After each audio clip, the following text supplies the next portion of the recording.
ঢোল বজাব ধুনীয়াই তাগিন নাগিন কৈ এফালে ফালে নাচি তোমাক মৰম যাচিম গৈ ৰাম ৰাম আহে বা নাহে ঘুমতি আহিবা ৰাতি বান্ধৱ কৃষ্ণ আহে বা নাহে ঘুমতি আহিবা ৰাতি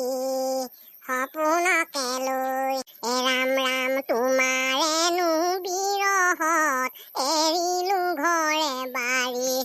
ৰাম ৰাম বান্ধৱ কৃষ্ণ এৰিলোনো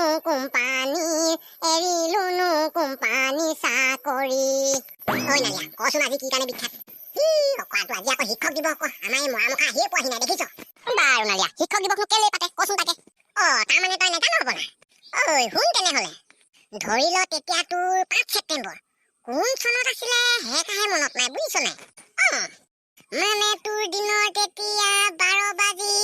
10 মিনিট যোৱাৰ পিছত এগৰাকী মহিলাই এটা পুত্ৰ সন্তান জন্ম দিলে বুজিছ তাৰপিছত যেতিয়া পুত্ৰ সন্তান জন্ম দিলে দিয়াৰ পিছত মানে মানুহজনীৰ পুয়েকটোৱে ল'ৰাটোৰ নাম চোৱাবৰ কাৰণে এজন ব্ৰাহ্মণ অৰ্থাৎ পুৰোহিতৰ ওচৰলৈ গ'ল যেতিয়া পুৰোহিতজন আহি পালেহি পুৰোহিতজন যেতিয়া আহি পালেহি তোৰ আৰু তেতিয়া দেখিলে ৰাতিপুৱাও নহয় বোলে পিছবেলাও নহয় দুপৰীয়াখনে পুত্ৰ সন্তান জন্ম হ'ল তেতিয়া পুৰোহিতজনে ক'লে হেৰু আগবেলাও জন্ম নহ'ল পিছবেলাও জন্ম নহ'ল দুপৰীয়াতে জন্ম হ'ল তাতে ভাবি চিন্তি লাষ্টত দেৱ শিশু বুলি ক'লে এই যে দেৱ শিশুটিৰ নাম এটা ৰাখিব লাগিব পুৰোহিতজনে নহ'লেতো পুৰোহিতৰ নাক কাটিব গতিকে পুৰোহিতজনে বহুত ভাবি চিন্তি দেৱ পাই ৰাখো নে শিশু পাই ৰাখো বুলি ভাবি তাৰপিছত এই শিশু পাই ৰাখিলে কিবা এটা হ'ব সেই বুলি ভাবি গুণি তালবীয়া হৰ চিকাই সিটো ল'লে বুজিছ